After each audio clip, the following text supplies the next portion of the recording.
На окраине в северной части города Суррей, в 40 километрах от Ванкувера, стоит обветшалый белый дом у горной реки Фрейзер. Местные жители называют его «домом ужасов». Здесь проводили время наркоманы и проститутки. Несмотря на постоянные жалобы жителей из близлежащих домов, полиции никогда не было дела до того, что там происходило. До весны 2001 года.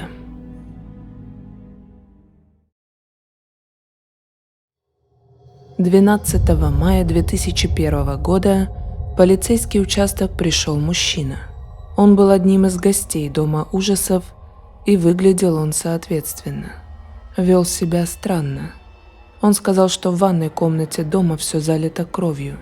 Мужчина предполагал, что там произошло убийство. Но тела нигде нет. Полиция вместе со следователем Питером Кроссом запросила ордер на обыск дома. Когда они постучались в дверь, им никто не открыл. Полицейские выбили дверь, и перед ними открылась страшная картина. Внутри притона мужчины и женщины сидели в невменяемом состоянии среди валяющихся повсюду инсулиновых шприцев, окурков, пустых бутылок, стухшей еды и другого мусора. Они были одержимы своей смертельной зависимостью, жили в грязи и смраде. В ванной невооруженным взглядом следов крови обнаружено не было. Полицейские нашли большое количество новой одежды с бирками, единственные чистые вещи в доме ужасов. Скорее всего, люди, находившиеся здесь, воровали эту одежду и продавали ее, чтобы получить запрещенные вещества. Хозяин дома, так же как и остальные, явно был под каким-то химическим воздействием. Его звали Джо Легасси. Он был наркоманом с многолетним стажем и продавал наркотики. Все находящиеся в доме говорили, что не знали ни про какую кровь в ванной. Никто ничего не видел. Но им было что рассказать полицейским. Почти каждый столкнулся с насилием в этом доме. Если они не приносили в дом $25 каждый день, то подвергались пыткам. Мужчинам ломали пальцы, женщин насиловали или избивали. В этом доме была концентрация жестокости. Вся темная сторона общества была представлена в этом маленьком пространстве. Всех находящихся в доме ужасов забрали в полицейский участок на дальнейший допрос. Но наркоманы не собирались говорить больше. Кажется, они чего-то боялись. Никакой информации полиции получить не удалось. Полицейские не знали, кто мучил их и чья кровь была пролита в доме. Была ли она вообще? Тогда следователь Кросс и другие работающие над делом полицейские решили опросить проституток, которых было немало в этом удаленном неблагополучном районе Суррея. Одна из женщин, наркоманка, которая торговала своим телом, единственная из всех, подтвердила информацию о крови в ванной. По ее словам, это произошло примерно 3 недели назад. Она зашла в дом. Шли последние минуты до полудня, и в доме было необычайно пусто. Сначала женщина подумала, что в притоне находится одна. Для этого времени это было странно. Но затем она услышала женские крики из ванной комнаты. Она прошла к ванной и увидела через щелку закрытой двери, как кто-то избивает девушку. Повсюду была кровь. Женщина не разглядела, кто наносил удары. Возможно, тот человек был не один. Она не знала также, кто стал жертвой избиения. Но она подтвердила факт того, что в ванной случилось что-то страшное. После увиденного она сразу убежала, ее никто не заметил. А если бы это случилось, она боялась, что с ней поступили бы так же. Дом ужасов был закрыт, а Джо Легасси, хозяин дома, был арестован. Прошло больше 3 недель с момента этих мрачных событий. 4 июня 2001 года Рабочий доков обнаружил что-то дрейфующее в холодных водах реки Фрейзер у пристани города Нью-Вестминстер. Нью-Вестминстер находится на противоположном берегу реки Фрейзер от Суррея. Рабочий увидел очертания человеческого тела. Он сразу же позвонил в полицию. Полицейские Нью-Вестминстера вместе с судмедэкспертом Фредом Рулстоном прибыли на место, где было обнаружено тело, и решили вызвать команду дайверов. Тело находилось в воде, вероятно, довольно длительный срок. Нужно было очень аккуратно достать его из воды целым. Дайвер Дэйв Годдард обнаружил, что ноги и руки были связаны. Это сразу же исключало самоубийство или случайное утопление. Перед полицейскими была жертва убийства. Нужно было сохранить улики. Дайвер Дэйв Годдард сначала погрузил тело в воду полностью, а потом вместе с окружающей водой поместил его в патологоанатомический мешок. Затем он уложил тело на медицинские носилки из токса. Подняв тело из воды, полицейские проделали небольшие отверстия в мешке и выпустили воду, просматривая, чтобы мелкие улики не утекли вместе с ней. Далее судмедэксперт Рулстон был доставлен вместе с телом в морг Королевской колумбийской больницы Нью-Вестминстера. Он присутствовал при работе патолога-анатома. Тело сохранилось довольно хорошо по причине того, что вода в горной реке была ледяная. Не было обнаружено ничего, что могло бы установить личность жертвы. На теле были надеты свитер и джинсы. На джинсах были обнаружены бирки распространенной фирмы, представленные во многих торговых центрах. Как только патологоанатом разрезал и снял одежду, стало очевидно, что одежда была надета на жертву уже после ее смерти. На руках, спине и бедрах жертвы было обнаружено 9 ножевых ранений. При этом никаких порезов на одежде не было. Руки и ноги были связаны желтой веревкой. На голове в волосах был кусочек упаковочной клейкой ленты. На шее были следы удушения. Официальной причиной смерти стало удушье. На спине слева была татуировка с изображением скорпиона. Несмотря на то, что тело хорошо сохранилось, признаки разложения и мацерации, конечно, были. Уже через несколько часов нахождения трупа в воде эпидермис на ладонной и подошвенной поверхностях ногтевых фаланг пальцев набухает, бледнеет и покрывается морщинами. Затем этот процесс переходит на всю ладонную поверхность кистей и подошвенную поверхность стоп, что называется банная кожа или рука прачки. Примерно через 20 дней нахождения в воде эпидермис на кистях и стопах вместе с ногтями отделяется от дермы. Влага накапливается между слоями кожи, и они отделяются, образуя тонкую перчатку. В криминалистике это трупное явление называется перчатки смерти. После отслоения эпидермиса кисти и стопы становятся гладкими. На образовавшейся тонкой перчатке запечатлены отпечатки. Перчатки смерти сохраняют для последующей работы. Судмедэксперт Рулстон надел на свою руку латексную перчатку, а уже на нее надел образовавшуюся перчатку из тонкой кожи, чтобы снять отпечатки пальцев жертвы. Этот прием часто используется для идентификации личностей трупов. После этой скрупулезной операции он отправил отпечатки в базу данных Ванкувера. Никаких совпадений не было обнаружено. Далее отпечатки были отправлены в национальную базу данных в Оттаву. Второй поиск по базе тоже совпадений не выявил. Полицейским ничего не оставалось, как работать с последней зацепкой, а именно с татуировкой. Это была единственная возможность идентифицировать жертву. Они обратились за помощью на местное телевидение с эскизом татуировки. По всей провинции пронеслись новости о том, что было найдено тело молодой женщины с татуировкой скорпиона. Вскоре в полицейский участок поступил звонок из города Кокуитлама. Оказалось, что в доме звонившей Некоторое время жила девушка с татуировкой скорпиона. Татуировка была этих же размеров и на этом же месте. Полицейские смогли найти и снять отпечатки пальцев пропавшей в ее комнате с гладкой ручки прикроватного шкафчика. И они совпали с отпечатками найденного тела. Жертвой оказалась Аннет Аллен. Аннет была родом из провинции Саскачеван. Некоторое время она жила в разных городах Британской Колумбии, снимая недорогое жилье.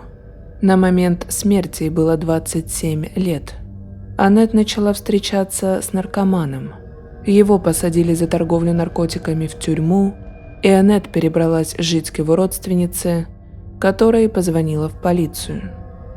Поскольку девушка вела сомнительный образ жизни, постоянно уходила в ночь и могла не возвращаться домой несколько дней, женщина решила, что Аннет нашла себе новую партию, новое жилье, возможно, уехала в другой город.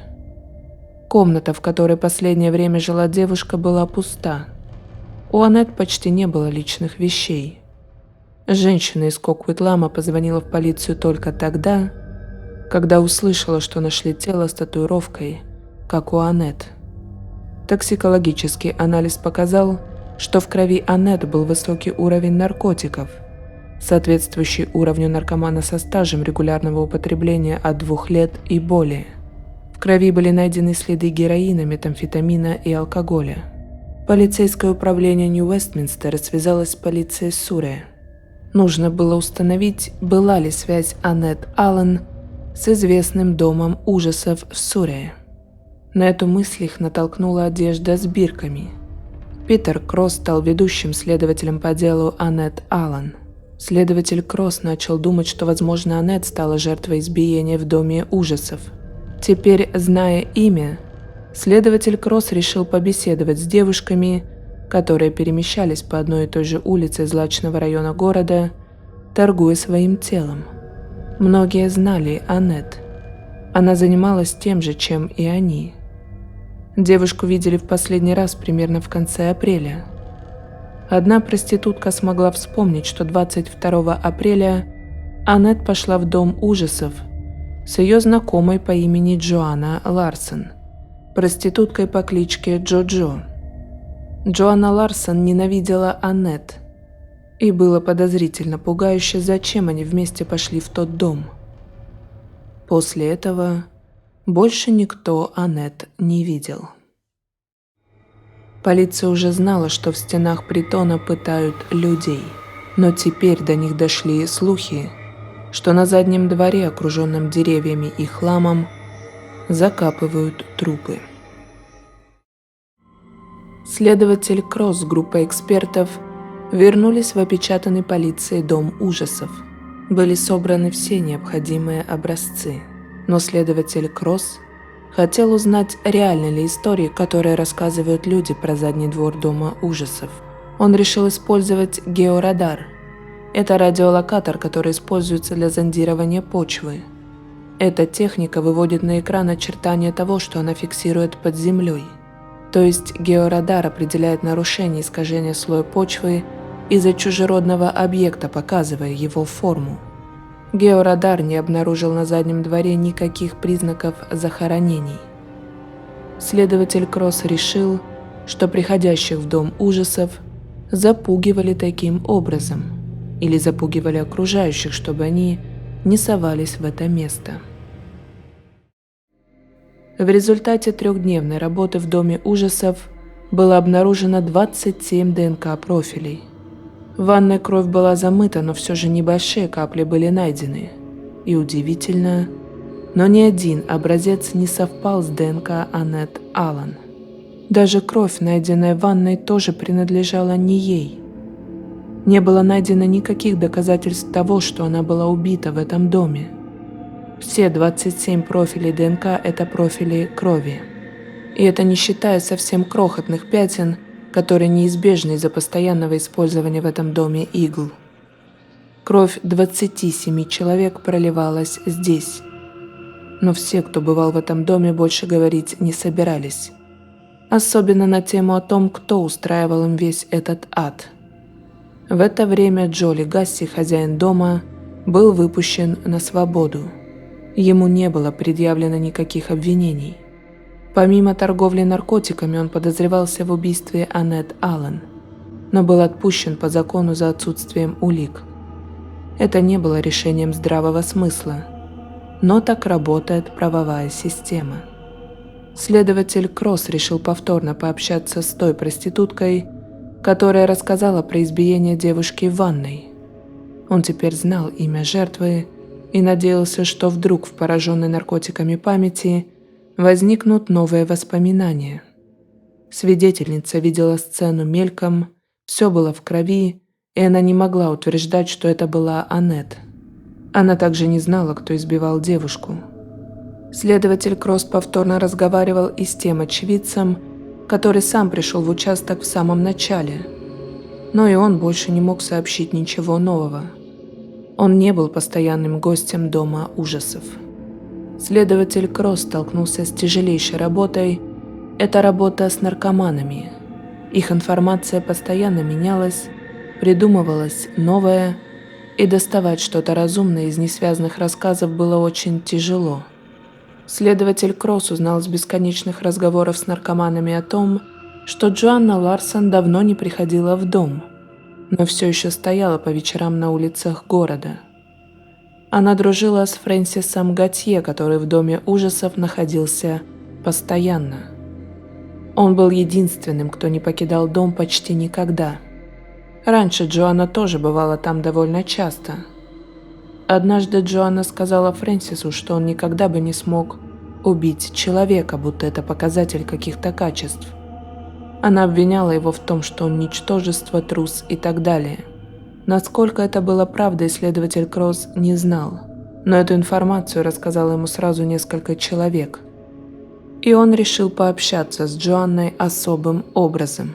Дело в том, что Джоанна на первом допросе при первом задержании говорила, что ничего не знает и ничего не помнит.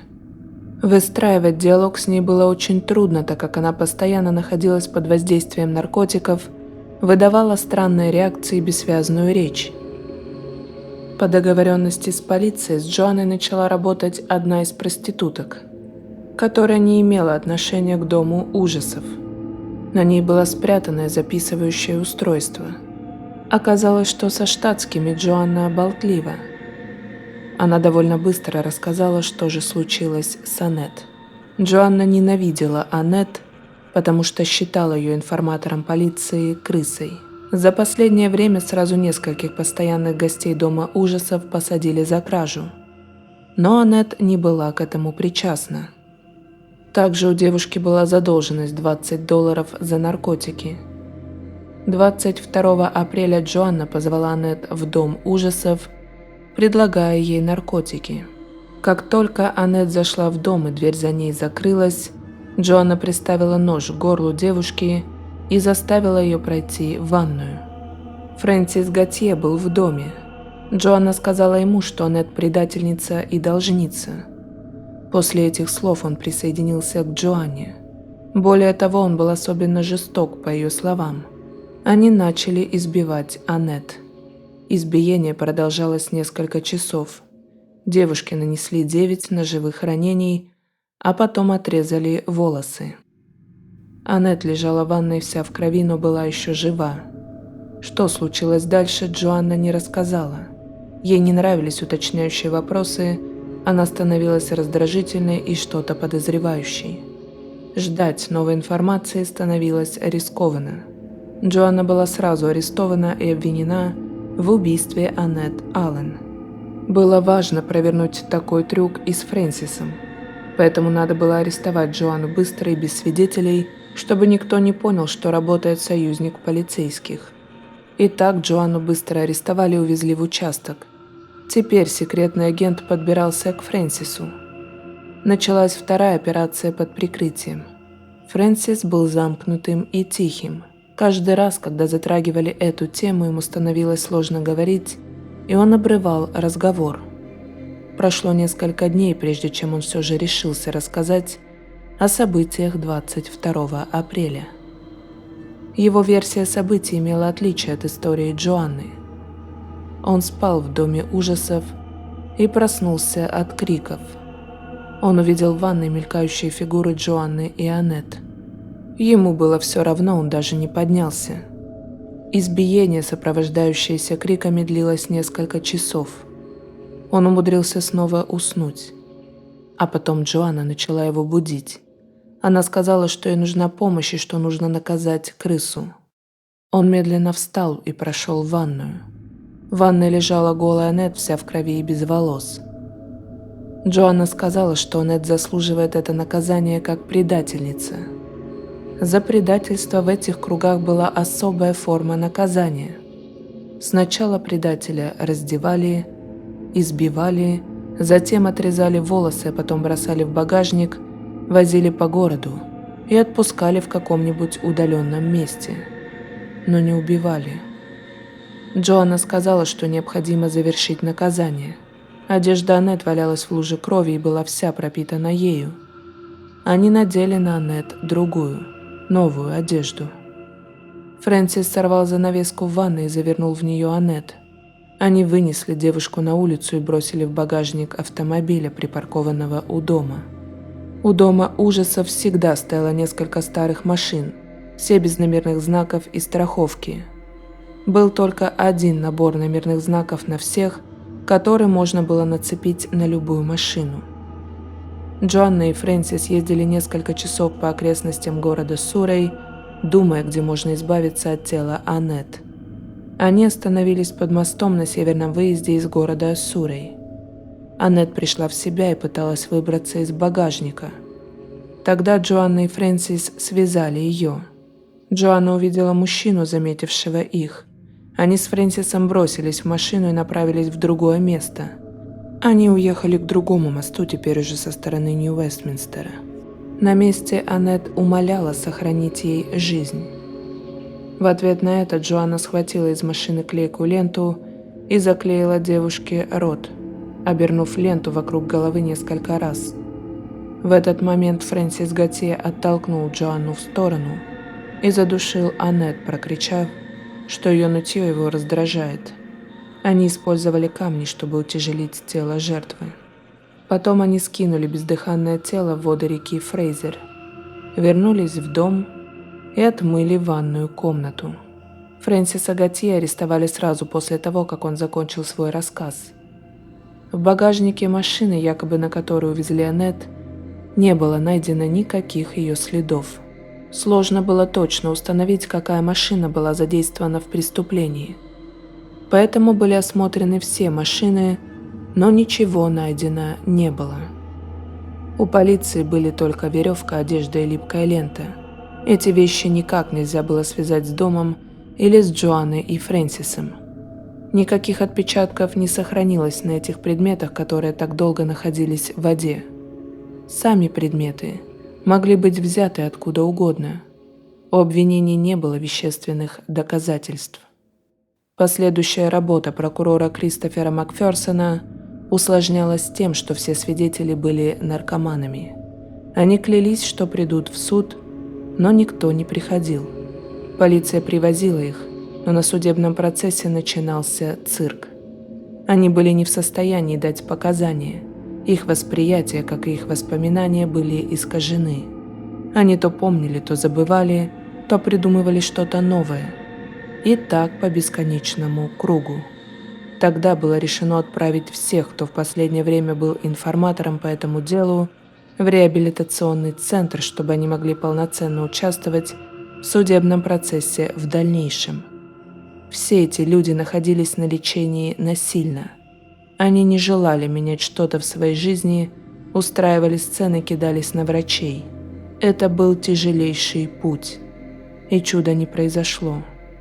У обвинения не было надежных свидетелей. В итоге из-за всех этих обстоятельств, которые ломали дело, прокурор Макферсон согласился принять заявление о непредумышленном убийстве в отношении обоих обвиняемых. 5 ноября 2004 года Фрэнсис Готье был приговорен к 18 годам за непредумышленное убийство. Джоанна Ларсон также была приговорена к 18 годам несмотря на то, что ее защита рассказала печальную историю ее жизни. Адвокат Саймон Бак рассказал, что Джоанна вела нормальную жизнь, но все вышло из-под контроля, когда девушке было 19 лет, и когда утонул ее 2-летний ребенок. Джоанна не знала, как справиться с горем, и начала пить. Она несколько раз пыталась покончить жизнь самоубийством и страдала от проблем с психическим здоровьем. Этот путь и привел ее в дом ужасов. Следователь Питер Кросс говорил, что у каждого в доме ужасов была своя печальная история, и это не может повлиять на приговор. Позднее в тюрьме Джоанна Ларсон призналась в убийстве Аннет Аллен. Дом ужасов был снесен бульдозером. Полиция уверена, что тот ад, который происходил внутри, его жители устраивали себе сами. Сами придумали пытки и наказания. Сами решили собирать деньги, из каждого требовали сумму, которую получали любыми путями. Они боялись говорить, потому что боялись друг друга, и, как выяснилось, не зря. Наркотики создали безумный жестокий мир, частью которого они были. И наркотики держали их в этом мире. Теперь страшный мир этих людей будет лишь перенесен в новое место.